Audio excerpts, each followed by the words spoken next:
What's good, YouTube? This is Chris coming at you from SonicHub, and we got some good news today. So the reviews are in for Sonic Colors Ultimate. And yo, they're looking pretty good, you know? I mean, it's not really much different than what Colors was originally, but anything that sheds a positive light for Sonic going into 2022, I would chalk that up as a win. So we got Metacritic with a 77, IGN with an 8 out of 10, Destructoid with an 8.5 out of 10, Nintendo Life with an 8 out of 10, Gameblog 8 out of 10, Shack News 8 out of 10, Comic Book 4 out of 5, and The Gamer a 4.5 out of 5. So yeah, we'll take those reviews. This was much better than when IGN said the infamous rant that Sonic was never good, if you guys remember. Point where we need to admit that this was never really a great franchise. Nope. And that we keep trying and trying and trying to find this thing that was never really actually there. Sonic was never good. Sonic was never good. Sonic was never good. Sonic was never good. Sonic was never good. Sonic was never good. Sonic was never good. Yeah, it was a 25-year lie. I don't know. I don't really understand why, but there is a segment of the gaming.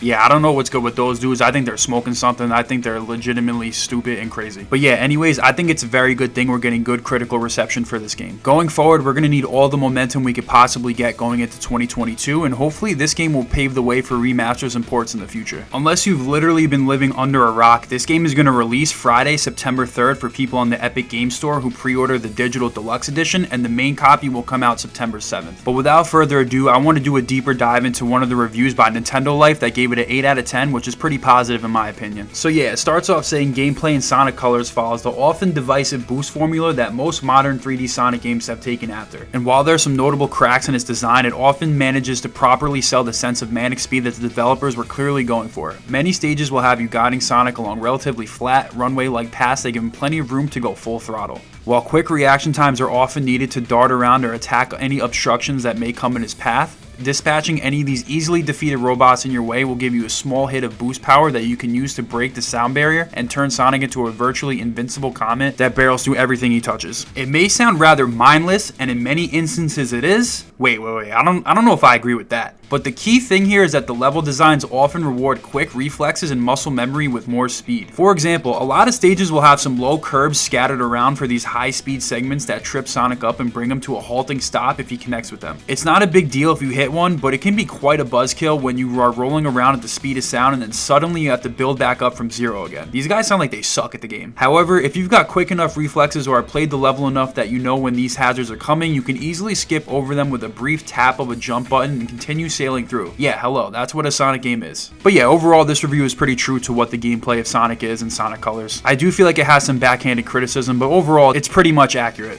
The review goes on to say, when you consider that the main game can be beaten in a little over 5 hours, I would say maybe 3. It's clear that the main joy of Sonic Colors is found in not clearing the stages but excelling at them. It's a thrilling feeling when you pull off that perfect run of a level and shave 30 seconds off of your old record, but more importantly, there's a great deal of satisfaction found throughout the run as you nail each obstacle and platforming section that you practice countless times. Bearing this in mind, Sonic Colors is a sort of game that appeals best to players that don't require much intrinsic motivation to have fun. Sure, there are plenty of unlockables and secrets to collect across the levels, but focusing too much on those things will rob you of your intended experience and the enjoyment it can bring. This is a game about constantly being better than your former self, about learning the shortcuts and executing tricks you need to bolt through these levels quicker than greased lightning. In this regard, Sonic Colors is comfortably one of the best 3D Sonic games. Yeah, I can pretty much get behind this. It's definitely a really good 3D Sonic game, and there is definitely a huge focus on replayability when it comes to a good Sonic game. So one of the things I actually do disagree with is that they say the unlockables and secrets to collect kind of slow the game down. I feel like it's one of the most important parts to replaying the game. Anyways, they say things often come apart, however, when you get pulled into the many 2D sections that are seamlessly strewn through each level. I gotta say I agree with that. I mean, yo, seriously, we gotta stop with the 2D sections. It worked in this game, but going forward, we really need to stop. When Sonic Colors goes 2D, things usually slow way down and the focus turns to a more precise and careful kind of platforming. This is fine in theory, but giving Sonic brief stints where he slows down certainly introduces some variety to the level designs, but the problem is that the physics clearly aren't tuned for the right kind of precision that's being called for. Sonic's inertia feels off and ironically sluggish, almost akin to Donkey Kong and the recent Donkey Kong Country games. Honestly, I've never played the Donkey Kong Country games, I guess because this is Nintendo, this is an appropriate comparison, but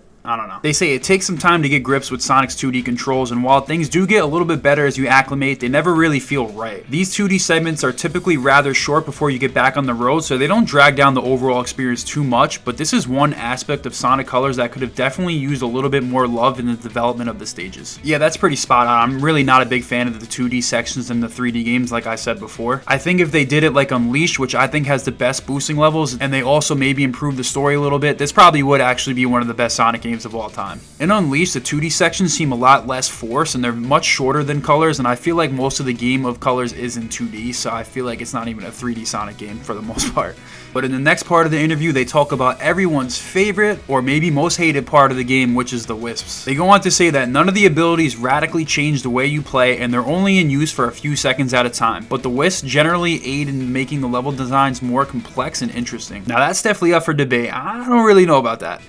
You're unlocking new Wisps pretty much throughout the entire game, and they're retroactively added to the older stages, which means that there's almost always another pathway or secret that you'll need to come back to for once you get the right Wisp unlocked. Now this is where they get into some of the new stuff. They say it wouldn't be an ultimate release without some of the new bells and whistles, and fortunately Sonic Colors doesn't disappoint in this regard. The most notable new addition is the integration of large coins scattered throughout each level that can be collected and later spent on a new cosmetic customizations for Sonic. You can change things like his shoes or his boost mode aura, and there are quite a few options for each category. Honestly, I feel like this is one of the best parts of this game, and it's going to add tons of replayability. There are also some optional races you can participate against Metal Sonic in that lead to more unlockables. The customization aspect certainly won't appeal to everyone, but we rather appreciated how it adds more content and rewards for those who like to collect things. And yeah, I think that's spot on. Most remasters really only upscale games and port them to new consoles, so I feel like we're pretty lucky that we got a lot of extra content that will help boost replayability for the game. It also seems like a lot of games are moving towards this like customization and cosmetic